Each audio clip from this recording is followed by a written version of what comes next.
অনেকদিন ধরেই ভাবতেছিলাম দোকানের সামনে যে ডলগুলো আছিল ডলগুলো চেঞ্জ করতে হবে, এগুলো অনেকদিন হয়ে গেছে চেঞ্জ করা হচ্ছে না। তো আজকে সুযোগ পাইছি, আজকে ডলগুলো চেঞ্জ করে ফেলবো। তো এখানে 5টা ডল আছে, 5টা ডল আজকে চেঞ্জ করব। তো চলেন এগুলোর জন্য আগে জামা কাপড় সিলেক্ট করা যাক। তো এখানে প্রথমে সাদার মধ্যে একটা ড্রেস দেখলাম, এই ড্রেসটা ভালো লাগলো, তো এই পাঞ্জাবিটা নিব, এটা ফার্স্ট চয়েস ছিল আমার। এখান থেকে আপনার পাঞ্জাবির 42 সাইজটা বের করব, কারণ ডলের জন্য 42 সাইজটা পারফেক্ট। ছোট সাইজ দিলে আবার বডিতে আসে না, এছাড়া বড় সাইজ দিলেও আবার ঢোলা দেখা যায়, ডলের জন্য তো পারফেক্টলি মনে হয় না। তো এখান থেকে প্রথমেই সাদা ড্রেসটা চুজ করলাম। তারপর এখান থেকে আরেকটা ড্রেস সিলেক্ট করব, এটা হচ্ছে পার্পল কালারের মধ্যে এই ড্রেসটা আমার খুব পছন্দের একটা ড্রেস, এগুলো সবই ঈদের জন্য নতুন কালেকশন আছে। তো তারপর ভাবলাম যে একটু বিস্কিট কালার বা ইউনিক টাইপের কিছু অ্যাড করা যাক। তো এখান থেকে তারপর বিস্কিট কালার এই পাঞ্জাবিটা নিলাম। তারপর ভাবলাম যে সব রকম কালার দেওয়া একটু রেড কালারের মধ্যে দেওয়া দরকার, একটু গর্জিয়াস ফিল দেওয়ার জন্য। তো এখান থেকে রেড কালারের এই ডিজাইনটা নতুন আসছিল, এই ডিজাইনটাও চুজ করলাম। তারপর ভাবলাম যে কাজের মধ্যে অনেকগুলো দেখালাম, একটু প্রিন্টের মধ্যে দেওয়া যাক। এই প্রিন্টের মধ্যে ইয়েলো কালার পাঞ্জাবিটা পছন্দ করলাম। তো সবগুলো পাঞ্জাবি একত্রিত করব, এখন একত্রিত করে এগুলো এখন ডলের মধ্যে চেঞ্জ করব।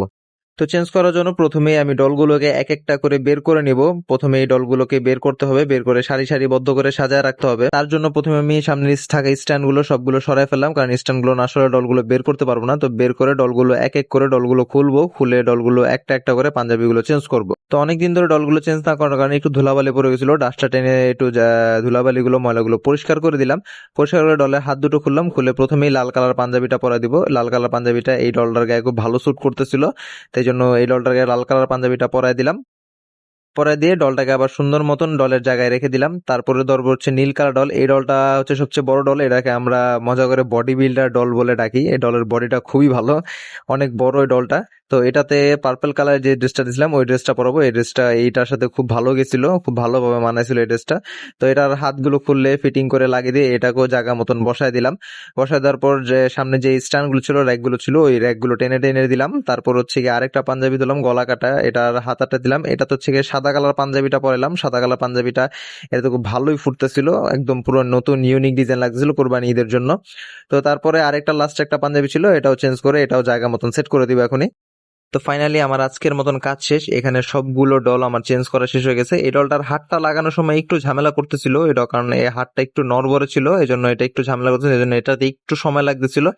তারপরে কোনো অসুবিধা হয় নাই, একটু প্রবলেম হয়েছিল, ওটা কোনো সমস্যা ছিল না, ওটা আমি চেঞ্জ করে দিতে পারছিলাম। তারপরে এই জলটা ডাগা মতন রেখে দিব, রেখে তারপরে সাইডের যে পাঞ্জাবিগুলো ছিল ওগুলো সুন্দরভাবে টেনে দিয়ে জায়গাটা আবার পরিষ্কার পরিচ্ছন্ন করে দিব। তো সবগুলো ডল আমার ফিট করা শেষ হয়ে গেছে, এখানে সবগুলো দেখতে পারতেছেন, সবগুলো নতুন নতুন পাঞ্জাবি ডলের মধ্যে দিয়ে দিছি। তো এই পাঞ্জাবিগুলো দেওয়ার পর আরেকটা ছোট্ট কাজ রয়ে গেছে, আগের যে পাঞ্জাবিগুলো এগুলো ভাঁজ করে এখন সুন্দরভাবে উঠায় রেখে দিব। তো ভিডিওটা এই পর্যন্তই, যদি ভালো লাগে লাইক কমেন্ট শেয়ার করে দিবেন।